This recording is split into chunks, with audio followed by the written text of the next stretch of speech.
Hello guys, today we will talk about how to fix or how to solve the problem of waiting for network on the application of Messenger. We go to settings.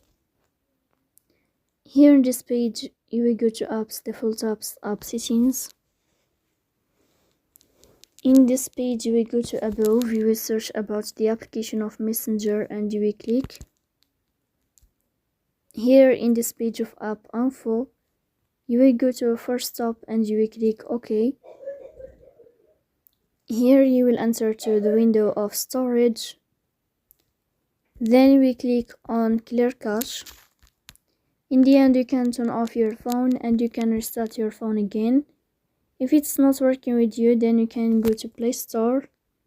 We search about the application of Messenger, and then you can update your app if you find update on Messenger here.